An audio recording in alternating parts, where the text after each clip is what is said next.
ராகுல் காந்தி பிஎம் ஆக போறாரு. ராகுல் காந்தி எனக்கூடிய பப்புகான் விரைவில் பிஎம் ஆக போறாரு. இந்தியாவின் பிஎம் கிடையாது, இந்தியாவின் பிரதம மந்திரி கிடையாது, பாகிஸ்தானோட பிரதம மந்திரியாக போறாரு. ஏன்னா பப்புகான் எப்பயுமே இந்தியாவுக்கு ஆதரவா பேச மாட்டாரு, பாகிஸ்தானுக்கு ஆதரவா தான் சும்படிப்பாரு. இந்தியாவில் ஏதாச்சும் ஒரு பிரச்சனை வந்துச்சுன்னா தாய்லாந்துல இருக்கக்கூடிய பப்ளையும் இட்டாலியில் இருக்கக்கூடிய பப்ளையும் தான் போய் உட்கார்ந்து இருப்பாரு. அப்படிப்பட்ட உன்னத தலைவர் தான் நம்ம பப்புகான்.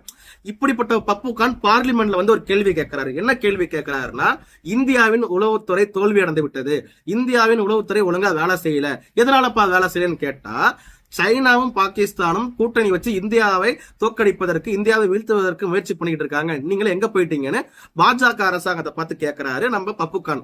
நம்ம வெளியுறவுத்துறை அமைச்சர் கூடிய ஜெய்சங்கர் அவரு ஸ்கூல் பையனை ஸ்கேல்ல அடிக்கிற மாதிரி அடிச்சு பதில் சொல்லியிருக்காரு. என்ன சொல்லியிருக்காருன்னா, இங்க பாருங்க பப்புகான், நீங்க ஹிஸ்டரி கிளாஸஸ்ல தூங்கிடுவீங்கன்னு நான் நினைக்கிறேன். ஏன்னா இது போன்ற பிரச்சனை காங்கிரஸ் ஆட்சி காலத்துல இருந்து இருக்கு. அதாவது உங்க அப்பா, உங்க பாட்டி, உங்க தாத்தா காலத்துல இருந்து இந்த பிரச்சனை இருக்கு, அதெல்லாம் உங்களுக்கு தெரியுமா தெரியாதான்னு அடிச்சு உட்கார வச்சிட்டாரு நம்ம பப்புகான. நம்ம பப்புகான் எத்தனை செருப்படி வாங்கினாலும் மீண்டும் மீண்டும் வருவாரு. அவர் தான் பீனிக்ஸ் பறவை போன்ற அவராச்சு. மறுபடியும் வந்து ஒரு கேள்வி கேட்கிறாரு. அதற்கு நம்ம மத்திய அமைச்சர் கூடிய அனுராக் தாக்கூர் தெரியுமா சொல்றாரு, ஏங்க நீங்க லீடர் ஆஃப் ஆப்போசிஷன் கிடையாது, நீங்க வந்து லாகூரோட லீடரா இருந்துகிட்டு இருக்கீங்க, அதாவது நீங்க பாகிஸ்தானோட லீடரா இருந்துகிட்டு இருக்கீங்க. அது மட்டும் இல்லாம இந்தியாவில உங்களுக்கு அடிக்கிற போஸ்டர்ஸை விட பாகிஸ்தானோட போஸ்டர் பாயா தான் நீங்க செயல்பட்டுக்கிட்டு இருக்கீங்க. அதாவது பப்புகானை பார்த்து தெரியுமா சொல்றாரு, நீ இந்திய பிரஜையா செயல்பட மாட்டேங்கிறடா ராகுல், நீ வந்து பாகிஸ்தான் காரலாக செயல்பட்டுக்கிட்டு இருக்க, கொஞ்ச நேரம் கூச்சண்டின்னு அப்படி சொல்லி அமைக்க உட்கார வச்சிட்டாருங்க. இப்ப நானும் இன்னொரு கேள்வி என்ன தெரியுமா கேட்கணும்னு ஆசைப்படுறேன். காங்கிரஸ் ஆட்சி காலத்துல இந்தியாவின் நிலப்பரப்புகள் நிறைய இது நம்ம விட்டு கைவிட்டு போயிருக்கு. உதாரணத்துக்கு நம்ம எடுத்துக்கிட்டோம்னா, கச்சத்தீவு யார் தாரவாத்து கொடுத்தது? காங்கிரஸ் தான் தாரவாத்து கொடுத்தது.